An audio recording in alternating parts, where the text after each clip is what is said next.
Hello, welcome back to Caught Above the Cut. So I am in Lichfield. I'm just under the London Road Bridge, the Rose Queen behind me. We're into the new housing estates now on the canal. This is the St John's area. So you come out of the tunnel and then you're straight into lock 23. So the old lock is to be used, but due to, you can probably see up here, it's getting quite narrow.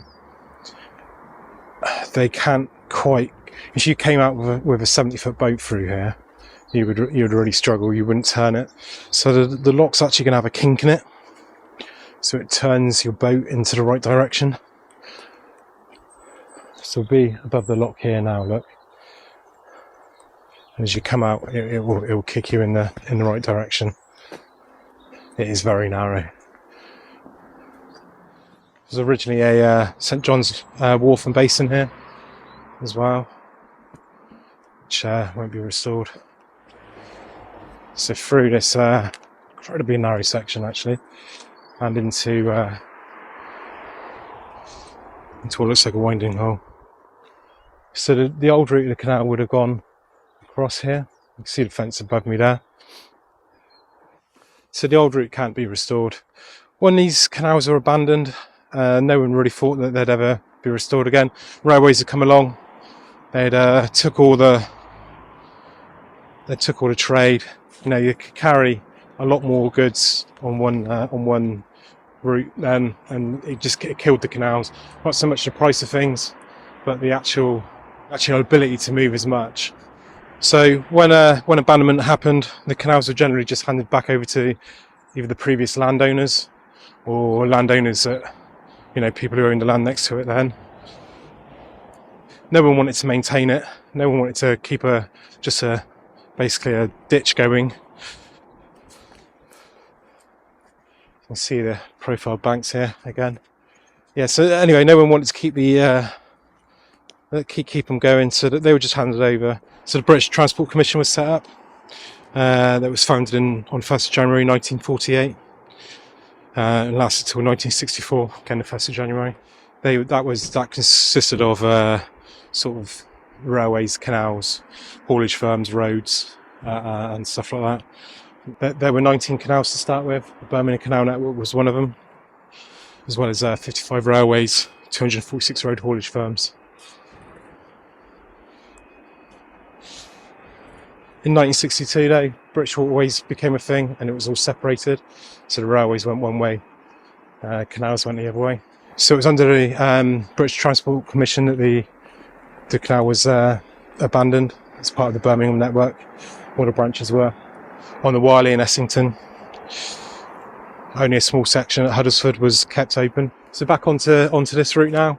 So you can see here the walls are in place, the beds in place. And in fact, the tunnel's in place. So when Persimmon built these, they put the culverts in underneath, so they're concrete block sections again, and then just backfilled them. So when the lock's built and this is ready to be done, the trust can just dig them out and do sort of brickwork on the sides and stuff. On the other side, you can see how deep it is. So there's going to be another lock here again. It's lock 22.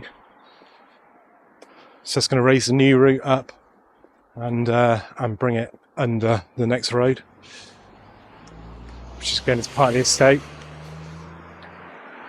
As previously, our box section's in, so there's no need to sort of dig the roads up again. This takes us up to a problem. You can probably see in the distance there is a railway. There's also a main road on the other side. It's called Birmingham Road. There's a roundabout through there.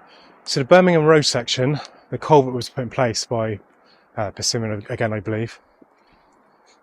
But the actual railway itself hasn't been done. So although they've got all of this section ready to go, which then takes you into the next section of new housing up to the Fosseway, they don't have the canal bridge. Now, it's possible. If you look at Ocean Railway Bridge on the Cotswold Canal Network, they did that over Christmas. They basically fitted the track. I think 7 days it took, maybe 9. They put in a bridge, put in a box and filled it, railway line replaced and reopened. You see it all the time in other countries like Holland and stuff. So there is a possibility of restoring. It's just going to cost a bit of money, probably about $1 million, maybe a bit more. There's actually an appeal which they've raised £600,000 for already, which is called the Sir David, I think it's Suchel appeal, or known as Tunnel Vision. There'll be a link in the comments to that. Please, if you're going to donate a couple of quid, please do. It all helps. So, as I said again, box section under here already, through to here, onto the canal. So the Birmingham Road section has been backfilled. Again, it's a safety thing really. They don't want kids playing in it and stuff, so they backfill it. It's there ready to go. They just need to continue it on this side to meet the under the railway. The one difference between this and the Cotswolds bridge is you can see it's electrified. So it's not as simple as the Cotswold one. That's not an electrified route going through there. So they haven't got to worry about sort of all the transformers and the cabling and stuff like that, which is going to add to the cost quite significantly, I'd imagine. It's a shame when this bypass, because it's quite a new road here, it's a shame when this bypass was built they didn't put all their eggs in one basket and do it. Councils have a habit of that. The M4 crossing is a prime example in Swindon, where they built a new road for the housing development. Under the M4, they diverted the whole M4 across, built the tunnel, and then put it back on top. So on the other side, we're on Birmingham Road, and you can see a nice green corridor going up through there, which is going to be the canal. So as I said, we've got a tunnel underneath us in place, just filled in. So thank you for watching. Please do click the like and subscribe. Click on the bell button to hear about my future videos, and click on the links below to join the Lichfield Trust. Just have a look at their page. They'll accept volunteers as well, I'm sure. So if you're local, please do have a look. And huge thanks again for all the help from Lichfield Canal Trust in helping me make this video. From YouTube footage to everything, they've been fantastic.